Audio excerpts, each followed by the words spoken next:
একজন আছেন বিলেত থেকে লেখাপড়া করে এসেছেন ব্যারিস্টার, তিনি এমন সব কথা বলেন, এমন ভাবে মনে হয় যেন ঝগড়া করছেন। বিশ্ববিখ্যাত কবি এবং নাট্যকার উইলিয়াম শেক্সপিয়ারের একটি নাটক আছে টেমিং অব দ্য শো। এটা আমাদের প্রফেসর ডক্টর মনির চৌধুরী স্যার এটার বঙ্গানুবাদ করেছিলেন মুখরা রমণী বশীকরণ। আমার মনে হয় তাকে সেই নাটকটি একটু দেখানো দরকার। আর সবচেয়ে বড় কথা হলো, যার মুখে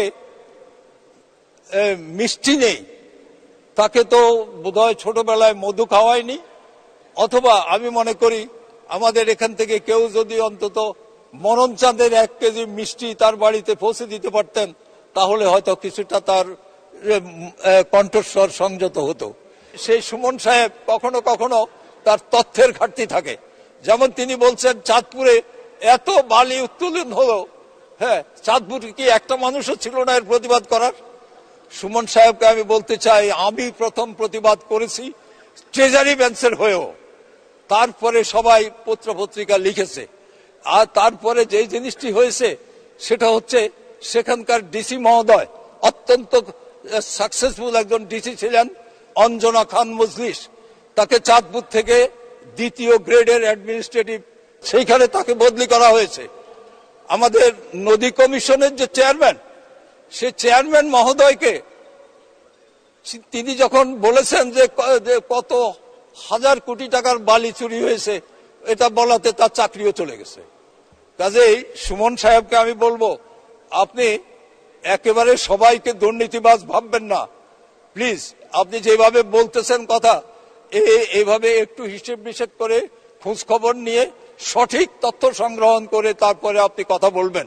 বলেন, আমাদের কোনো আপত্তি নাই, আমরা জবাব দেব, কিন্তু আপনি সঠিক তথ্য নির্ভর কথা বলতে হবে। বাংলাদেশের অর্থনীতি আজ ছোট অর্থনীতি নয়, অনেক অনেক দেশের চাইতেও অনেক বড় অর্থনীতি, এবং এখন আমাদের 33তম বৃহৎ অর্থনীতির দেশ হচ্ছে বাংলাদেশ। আজকে আমাদের বাজেট হচ্ছে প্রায় 8 লক্ষ কোটি টাকার বাজেট হচ্ছে। সেই বাজেট আরো ভবিষ্যতে আরো বাড়বে, এবং এই বাজেট আমাদের টার্গেট হচ্ছে উন্নত বাংলাদেশ, স্মার্ট বাংলাদেশ, জাতিকে স্মার্ট করার বাংলাদেশ।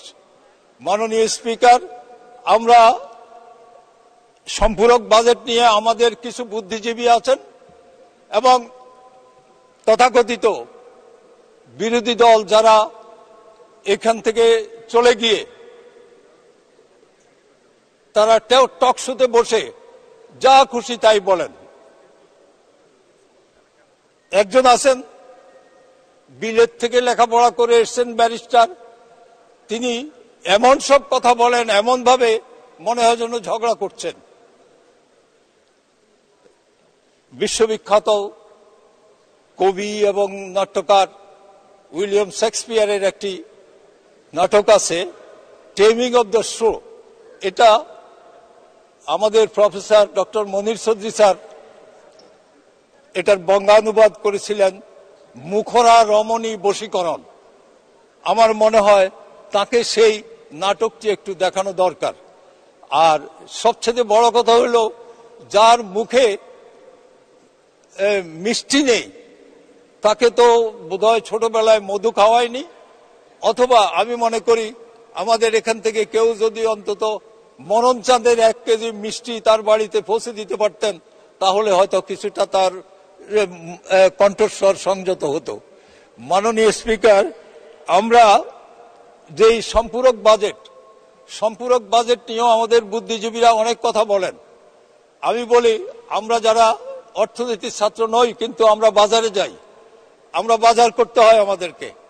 আমরা বাজারে যখন যাই 2000 টাকা নিয়ে, হয়তো দেখা গেল আমি মাছ কিনতে বা অন্যান্য জিনিস কিনতে গিয়ে শেষ হয়ে গেছে, আমার হাতে আর কোনো টাকা নেই, এখন আমি সবজি কিনতে পারছি না বা অন্য সামগ্রী কিনতে পারছি না। এই যে আমার এখানে ঘাটতিটা হলো, এই ঘাটতিটা পূরণটাই হচ্ছে সম্পূরক বাজেট। এবং আমি এটাকে সম্পূরক বলবো না, আমি সমন্বয়ক বাজেট বলবো। তার কারণটি হচ্ছে সে বাজারের অর্থ, বাকি অর্থ আমি হয়তো বাড়ির থেকে নিচ্ছি অথবা ধার করছি, করে আমি সেটা পূরণ করছি। এই সমন্বয়ক বাজেট আজকে আমাদের এখানে করতে হয়েছে। মাননীয় স্পিকার, বাংলাদেশে একটা জিনিস আজকে প্রমাণিত হয়ে গেছে, শেখ হাসিনা যখন ক্ষমতায় আসেন, শেখ হাসিনার নেতৃত্বে আওয়ামী লীগ যখন রাষ্ট্র পরিচালনা করেন, তখন কিন্তু বঙ্গবন্ধু সেতু হয়, পদ্মা সেতু হয়, তখন মেট্রো রেল হয়, তখন কর্ণফুলী টানেল হয়, তারপরে যে বরিশালে নদ নদীর দেশ ছিল সেখানে এখন প্রতিটি নদীর উপরে ব্রিজ তৈরি হয়। এমনি ভাবে মেট্রো রেল, তারপরে এলিভেটেড এক্সপ্রেসওয়ে হয়, তারপরে ওই গভীর সমুদ্র বন্দর হয়, ইত্যাদি হয়। আর বিএনপি যখন ক্ষমতায় আসে তখন হাওয়া ভবন হয়, সরকারের সম্পদ, জনগণের সম্পদ লুট করার জন্য। আরেকটা জিনিস হয়, সেটি এখানে উল্লেখ করতে চাই আমি অন্যভাবে, তার নাম হচ্ছে খোয়াব ভবন। সেখানে কি হয় আমি সামনে দিয়ে আর বলবো না, সেটা বাংলাদেশে সবাই জানে। এটি হচ্ছে বিএনপির দেশ। সেই বিএনপি গত এই যে এত দূর এগিয়েছে বাংলাদেশ, আজকে উন্নয়নশীল দেশ পার হয়ে আমরা উন্নত দেশের দিকে যাচ্ছি। আমরা যে এতগুলো প্রজেক্ট, মেগা প্রজেক্ট আমরা করছি রূপপুর সহ, এই প্রজেক্টগুলোর জন্য আমাদের যে টাকা খরচ হচ্ছে সেটা দ্রব্যমূল্যের কারণে হয়তো কিছুটা সমন্বয় করতে হয়েছে। তারও পিছনে অনেক কারণ আছে মাননীয় স্পিকার।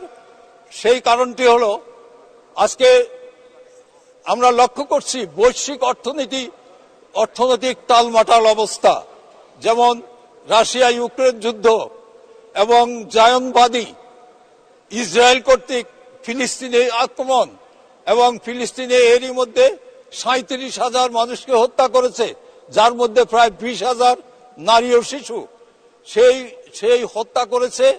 এবং এইভাবে সমস্ত পৃথিবীতে একটি টালমাটাল অবস্থা।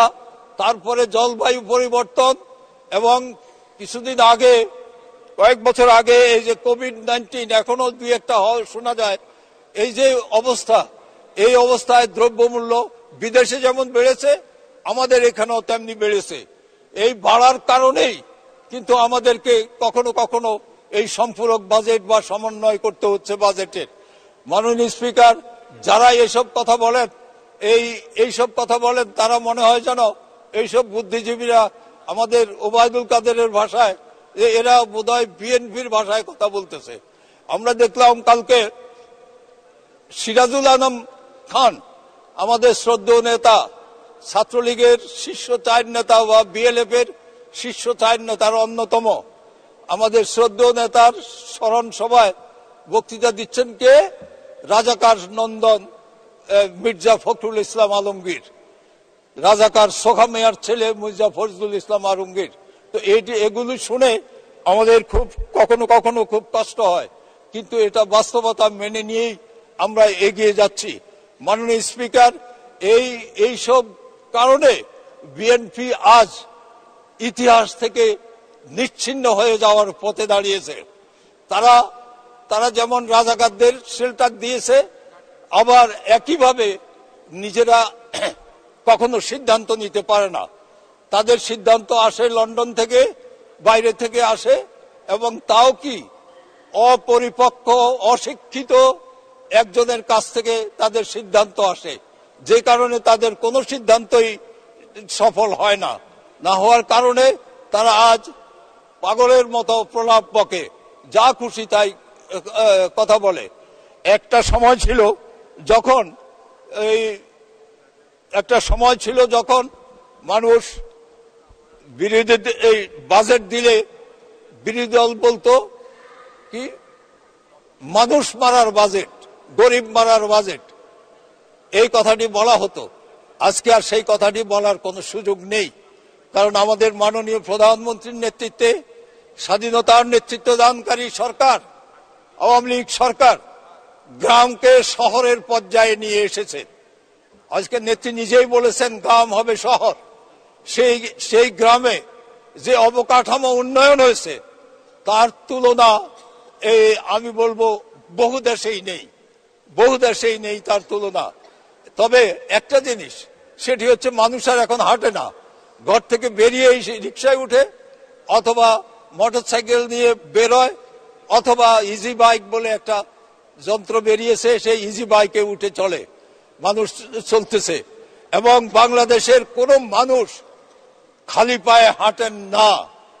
এবং বাচ্চাদের স্কুল কলেজে প্রত্যেকটা স্কুলে ইউনিফর্ম আছে এবং জুতা আছে প্রত্যেকের পায়ে, এবং মিড ডে মিলও সেখানে সরবরাহ করা হচ্ছে।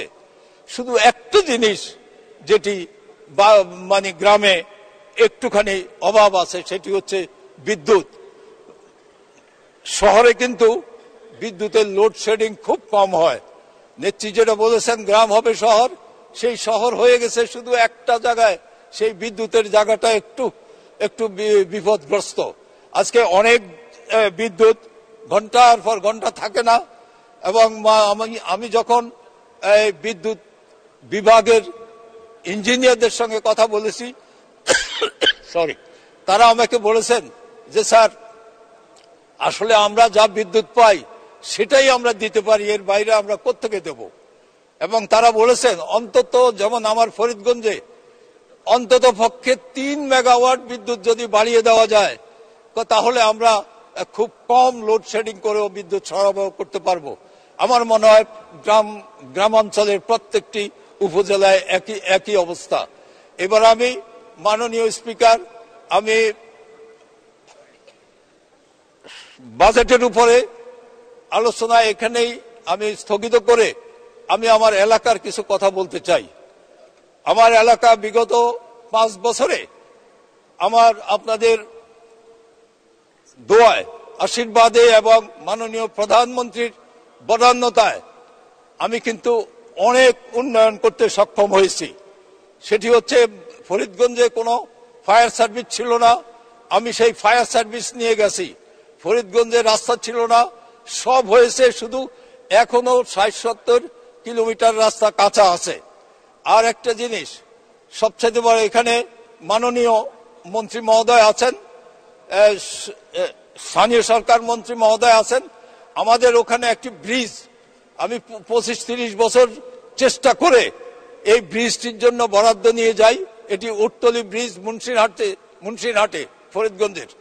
সেই ব্রিজটি 107 কোটি টাকা বরাদ্দ দিয়ে এটি কাজও শুরু করে, কিন্তু একটি কনস্ট্রাকশন ফার্ম, তার নাম সুরমা কনস্ট্রাকশন, সেই কনস্ট্রাকশন 9% লেসে টেন্ডার দিয়ে কাজ নিয়ে নেয়। আমি বলেছিলাম যে 9% লেসে নিয়ে কাজ নেয় সে কিন্তু কাজ করবে না। আমি অনুরোধ করেছিলাম মাননীয় মন্ত্রী মহোদয়কে তাকে কাজ না দিয়ে, কিন্তু মন্ত্রী মহোদয়ের হাত তো বাঁধা, তিনি লোয়েস্টকে কাজ দিতেই হবে। তারপরে সেই লোকটি কি করলো, কাজ শুরু করলো, করে একটা ফাইলিং করেই বড় অঙ্কের একটি টাকা নিয়ে সে চলে গেল, সে আর কাজ করে না। যখন আমি এটা আবার অভিযোগ উত্থাপন করলাম, তখন ইঞ্জিনিয়ার সাহেব পরিদর্শন করলেন, করে এসে এটাকে কাজ, তার কন্ট্রাক্ট বাতিল করে দিলেন। এখন সেই কন্ট্রাক্টর হাইকোর্টে রিট করে এখন আটকে রেখেছে সবকিছু।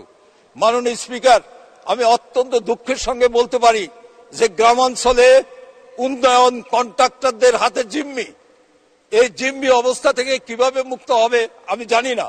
এবং একই সঙ্গে এই যে গ্রামাঞ্চলের যে প্রশাসন আছে, এই প্রশাসন আর ওই কন্ট্রাক্টর, এদের মধ্যে একটা যোগ সাজস আছে। এরা কমিশন খায়, কমিশন খেয়ে তারপরে তারা এইভাবে কাজকে ইয়ে করে। আজকে আমি আমার এলাকায় আমি সেই ব্রিজটি পুনরায় যত দ্রুত সম্ভব হাইকোর্ট থেকে বের করে নিয়ে যাতে ব্রিজটি করা হয়। এখানে রফিক ভাই আছেন, হাজীগঞ্জের সঙ্গে এই ব্রিজটি খুব উপকারী। সেই রফিক ভাইও জানেন খুব ভালো করে। আমি দাবি করব মাননীয় মন্ত্রী যেন এই হাইকোর্টে মামলাটি ফেস করে যাতে দ্রুত সময়ে এই ব্রিজটি সম্পন্ন করেন। আমি আরেকটি, এই ডাকাতিয়া নদী কিন্তু একেবারেই এই স্কেলিটন হয়ে গেছে। দুই পাশের মানুষ, এক পাশে ইট ভাটা, আরেক পাশে কৃষি জমি, তারা ঠেলতে ঠেলতে ডাকাতিয়া নদীকে অনেক ছোট করে ফেলছে। এই ডাকাতিয়া নদী ছিল একসময় মাছের ট্রেজার, বিশেষ করে গলদা চিংড়ি এবং কার্প জাতীয় যত মাছ, এইসব মাছের ট্রেজার ছিল এই ডাকাতিয়া নদী। এখন সেই নদী কোথাও কোথাও সাপের মতো একে একে বেঁকে যাচ্ছে, কোথাও কোথাও স্কেলিটন হয়ে গেছে। আমি সেই ডাকাতিয়া নদী সরকার, আজকে মাননীয় প্রধানমন্ত্রী জননেত্রী শেখ হাসিনার সরকার অনেক জায়গায় খনন কাজ শুরু করেছেন। আমি সেই ডাকাতিয়া নদী খননের জন্য আমি একটু দাবি জানাচ্ছি। একই সঙ্গে আমি বলবো, ডাকাতিয়া এখন কচুরিপানা একদম ভর্তি।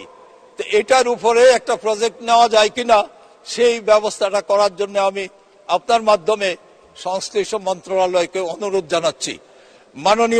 মাননীয় স্পিকার স্যার, আমি একদম প্রত্যন্ত অঞ্চল ছিল এক সময়, এখন আর সেটা প্রত্যন্ত অঞ্চল নেই। আমার ওখানে গত টার্মে 103টি প্রাথমিক বিদ্যালয় আমরা বিল্ডিং পেয়েছি, এবং কিন্তু আমাদের কিছু বিল্ডিং, এই মাধ্যমিক পর্যায়ের বিল্ডিং অনেক জায়গায় হয়নি। আমি শিক্ষামন্ত্রী মহোদয় এখানে আছেন, আমি তাকে অনুরোধ করব যে আমার ওখানে আমি তার সঙ্গে দেখা করে আমি কিছু নাম দেব, যাতে ওইসব মাধ্যমিক বিদ্যালয়ে অন্তত একটা করে বিল্ডিং দেওয়া হয়। আবার কিছু মাদ্রাসা আছে যেগুলো সত্যি কথা বলতে কি, আমার ফরিদগঞ্জে কিন্তু রাজাকারের সংখ্যা কিন্তু খুব কম, কিন্তু আলেমের সংখ্যা অনেক বেশি, পীর সাহেবদের সংখ্যা অনেক বেশি। পীর সাহেবরা সব আমাদের সমর্থন করেন। তো তাদের কিছু মাদ্রাসা আছে, সেই সব মাদ্রাসাগুলোর নামও আমি দেব মাননীয় মন্ত্রী মহোদয়কে, তিনি যেন সেই মাদ্রাসাগুলোতেও কিছু বিল্ডিং দিয়ে দেন। মাননীয় স্পিকার, স্মার্ট বাংলাদেশের জন্য যে জিনিসটি বড় দরকার সেটা হচ্ছে স্মার্ট জনগোষ্ঠী বিনির্মাণ করা। সেই স্মার্ট জনগোষ্ঠী বিনির্মাণ করতে হইলে প্রথমেই দরকার শিক্ষা, তারপরে দরকার হচ্ছে শিক্ষিত মানুষকে সেমিনার সিম্পোজিয়ামের মাধ্যমে স্মার্ট শব্দের অর্থ তার বিশ্লেষণ করে বোঝাতে হবে। আমরা শিক্ষার যে অবস্থা, মাঝে দিয়ে শিক্ষার অবস্থা খুব ভালো ছিল না, এখন আবার একটু হাঁটি করে শুরু হয়েছে। আমি শিক্ষার দিকে নজর রাখতেছি। আমি এই যে এইখানে আরেকজন নতুন সদস্য, আপনি 5 মিনিট বলুন। জি থ্যাংক ইউ মাননীয় স্পিকার। তো আমি সেই সুমন সাহেব কখনো কখনো তার তথ্যের ঘাটতি থাকে। যেমন তিনি বলছেন চাঁদপুরে এত বালি উত্তোলন হলো, হ্যাঁ, চাঁদপুরে কি একটা মানুষও ছিল না এর প্রতিবাদ করার? সুমন সাহেবকে আমি বলতে চাই, আমি প্রথম প্রতিবাদ করেছি ট্রেজারি বেঞ্চের হয়েও, তারপরে সবাই পত্রপত্রিকা লিখেছে।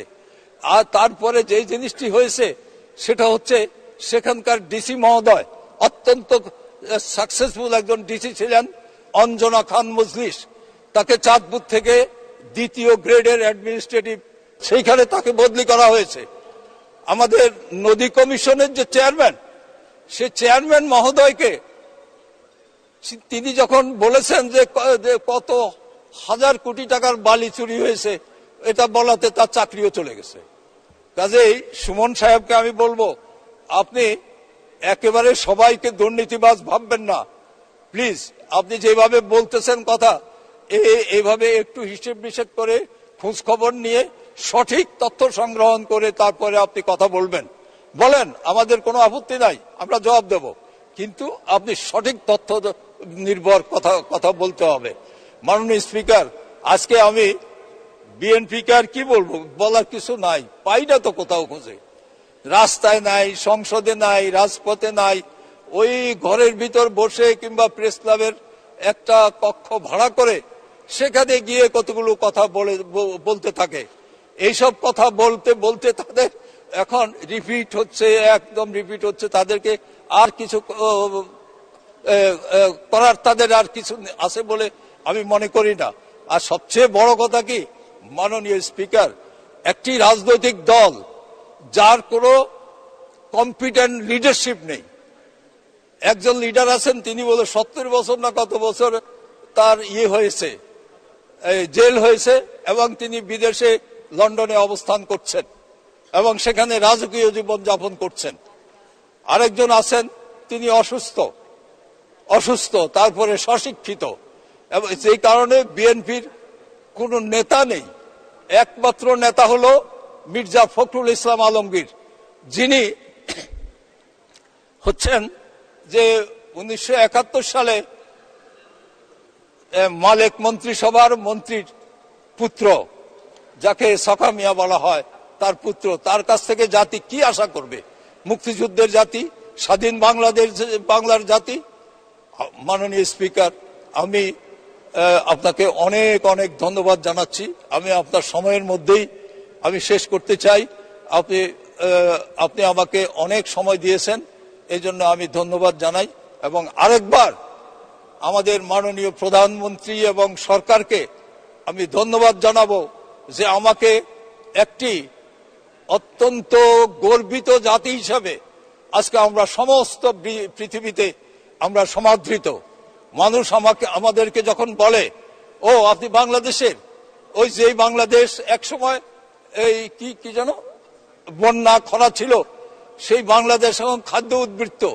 এই তো মতি আফা এখানে বসে আছেন। এখন কোথায় আমাদের 70 লাখ টন খাদ্য উৎপাদিত হতো 73-4-এ। আজকে সেই খাদ্য উৎপাদন এই বছর হয়েছে 4,16,00,000 টন। আজকে আমরা খাদ্য রপ্তানিও করতে পারছি। এই যে অবস্থা,